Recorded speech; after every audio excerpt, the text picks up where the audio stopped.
Today I'm back with Ashanti. Ashanti, I haven't talked to you since July 26th, so that's about 2 months. What's new in your world since then? I'm getting a few more steps closer to my housing voucher. I'm currently just needing to get my Social Security once my birth certificate comes in the mail. So hopefully I'll have to wait maybe about a week more to be in my apartment. And I think it was about last weekend that I seen my mom. She came by, bought me some food, spent probably like an hour with me, and still on the streets. Not really, I have like a street dad that I go to and, spend some time there, shower, sleep, whatever. But basically, substance, I'm getting better at, distancing myself from it. And yeah. What's a street dad?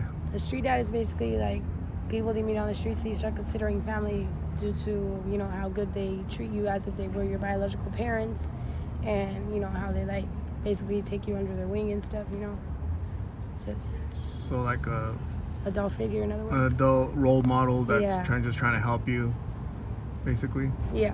Okay. So that's where you get cleaned up and you Yeah. go shower and Sleep and stuff. Yeah. okay. But for the most part, you're still out here on the streets. Yeah. When your mom comes out here, it's just to hang out with you for a little bit, buy you some food, and see. But basically, is that every weekend, once a month? How often is that? It's rare nowadays, honestly. Lately, she's just been, hanging out with friends and going live on Facebook, drinking and singing, doing karaoke. So it's just like, I don't even recognize who she is anymore, Do you have siblings? Yeah, I don't really talk to them. There's only my oldest sister. She's the only one I talk to. She stays in Texas. So the younger siblings, are they doing okay? They're not out on the streets either, No, right? my youngest sibling is Junior. He's 17 now, I want to say, and he lives with his dad out in Oklahoma. So. And you have a phone. How'd you attain that phone? Actually ended up buying off of someone, an ex-boyfriend from the streets. I bought it off of him, so yeah. Okay, and you use that use it for like an emergency if you need to call 911 or something. You feel better that you're able to communicate with the world, your mom, right? Yeah, actually, I think it was last week as well. I was actually at the park in the morning, and there was this guy laying in the grass that had overdosed, and people were just slapping him around and taking his stuff they had in his pockets and stuff, and I was the only one that shot up Narcan in his nose, and they called 911 for him. So yeah, I use it for, like emergency type situations and stuff as well. So. And you carry Narcan with you? Is it the injection or nasal? The nasal. And where do you attain that from? Where do you get it from? There's these, it's like this group of people that come out. There's like 3 ladies that come out to the park on Mondays, Wednesdays, and Fridays, I believe. And they give out like sick kids, like wound kits and all that, Narcan and all that stuff. So, yeah. Yeah, that's good. That's a lot of lives have been saved because of Narcan. If it wasn't for Narcan, it'd be triple the ODs out here, right? Yeah. So that's good that you carry it. Hopefully other people carry it too, so in case you need it, they'll help you instead of run away and dig in your pockets, right? Right. Yeah. Anything else that you're noticing out here the past 2 months? What about the price? The price of these pills? They're just getting lower and lower because more people are getting arrested and caught up and stuff. There's been like a lot of cops lately, honestly. They've been cracking down on everybody, but everyone's like turning their backs on each other due to the fact that people, when they get arrested and get caught doing a drug sale, they get out the next day or the same day. So people are like, oh, they're definitely snitching on us.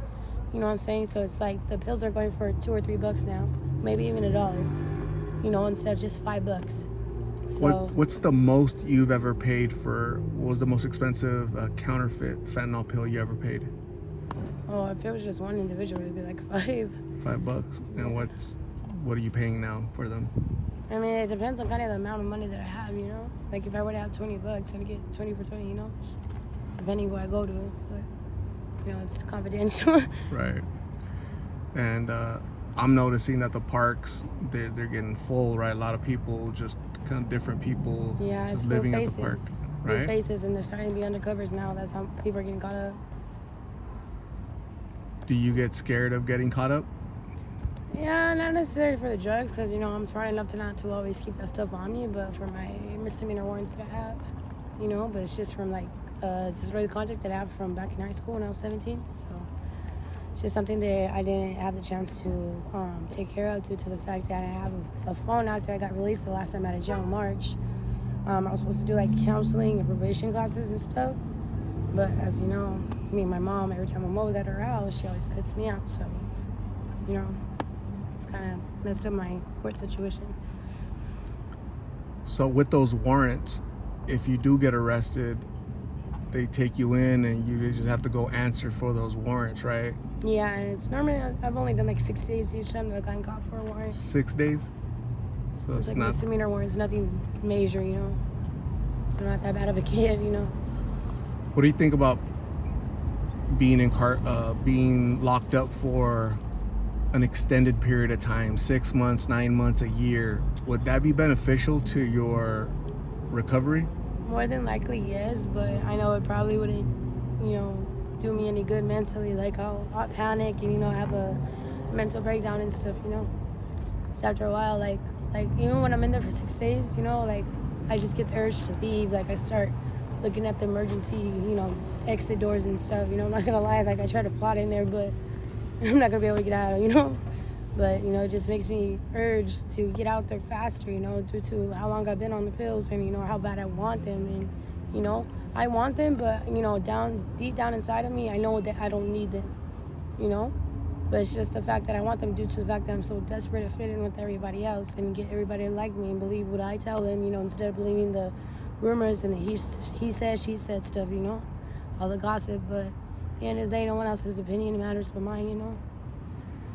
How do you feel physically? You're still on the thin side. You've always been thin, but just, the past, 6 months, you've gotten a little bit thinner than normal. Yeah. So how do you feel, though, overall, your health? I mean, I feel like it's getting worse because I've been coughing up like mucus and blood lately. And like my heart's been hurting more and my chest and ribs. But I mean, when it comes to my size, a lot of people, tell me stuff about how small I am, how skinny I am, how I need to eat more, how I need more meat on my bones and stuff. It's just traumatizing. It triggers me. It makes me feel insecure. And I mention it because you need to be checked out by a doctor, right? You need to be in contact with your doctor so that insecurity or however you're made to feel when somebody asks you about that, it's we're letting you know that there might be something medically that you need, right? Medical attention immediately. Blood thinner medication, yeah, for my blood clots. Right. Plus whatever underlying medical condition you might have or you're aware of, these pills certainly can't help, right? They're not helping, right? Because that just aggravates the situation. Yeah, especially now that like I smoke a cigarette or anything in general, like I start coughing and just spitting everything out, And actually the other day I was actually on Google and looking up like how I was feeling, like the symptoms of my health and stuff, and I found this one medical condition. It's called pulmonary embolism, and that like has all of the symptoms I've been having lately, like the coughing up mucus and blood, the wheezing when I'm breathing, and so on and so forth. So pretty sure that's what I'm starting to get in my body, and then it says that it could be a life or death situation. It could cause me to have a heart stroke or a heart attack. Like it's a very deadly type of medical condition that I could possibly have if I don't, get myself to the hospital soon. And it's not that I don't want to, it's just I physically, mentally cannot be in the hospital by myself because it triggers all the times that I've overdosed. And when I was in the hospital by myself, didn't have nobody there by my side to support me, it just makes me think of my past, So like, I absolutely want someone there to give me that emotional support, That's why I haven't gone to the hospital, because I don't have nobody to go with me or to take me, Your mom was with you last weekend, though, right? Yeah. To visit. She wouldn't go with you? We didn't really talk about it. She just took me to buy food and showed me around for a little bit. She didn't really ask how I was feeling health-wise. Okay. Yeah, so, it's just a bad combination, blues, these pills with any medical issue, whether it's whatever you Googled or whatever's going on with you, medically, it's being aggravated by these pills. So I'm hoping that you'll get treatment, get off the pills, and deal with the medical issues. But because maybe there might be an OD in your future, right? It's always possible, and there's not going to be anybody around with Narcan, right?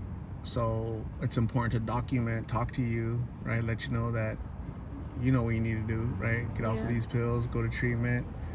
Get off of these streets. Get off of these streets. It's super dangerous here. It's great that you have, a male role model that's gonna let you use his shower and all this stuff. That's great, but it's not your home, right? It's not yours. Exactly. And you really, at your age, because how old are you now? 19. You're 19 years old. You're still a teenager, and you still have a long life, but at the rate you're going, you're shortening that lifespan. So you have to hear the perspective of people that I saw you 2 months ago, and I'm seeing you now, and you're still out here, you're still doing you're still doing the same exact thing. And so I already talked to you about Gabby, right? Yeah. 22-year-old Gabby. Overdosed. OD, no longer here in this earth. So I talked to her like 3-4 times, and documented her struggles with this, and the pills won, and she's not here anymore to talk to her anymore. She's we can only learn from her that could happen to you as well. That's a reality that really could happen, and that'd be really tragic. That'd be really, really scary, because at 19 you haven't lived at all. You've had a rough life, but life is better, right? Life could be better. And so I'm just reminding you, okay? Don't forget, I've talked to you about Gabby, but I don't want you to be the next Gabby, okay? The Glendale Police Department calls me, Phoenix Police Department calls me, or your family calls me and says, hey, we got, they called us and she was found behind a dumpster, Isn't that sad? Kind of, just, I don't really like showing my emotions, But it's sad though, right? Yeah, I've been through it before, Well, not really, because you're here, you survived it, but there's a possibility that you might not survive it. That's the reality, because there's people I've interviewed, they're no longer here. Cortez, Diana, Gabby, Seth. You want to be on that list?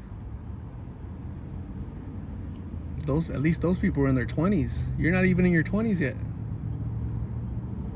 So I get sad, 'cause you're really young. So I'm gonna say thank you very much for talking to me. It's really nice seeing you. I'm glad you're still with us. Hopefully next time you have a better update that, hey, thinking about going, or you're going to treatment, and things are getting better for you, okay, medically, okay? So Ashanti, thank you very much. Stay safe. We'll talk soon, okay?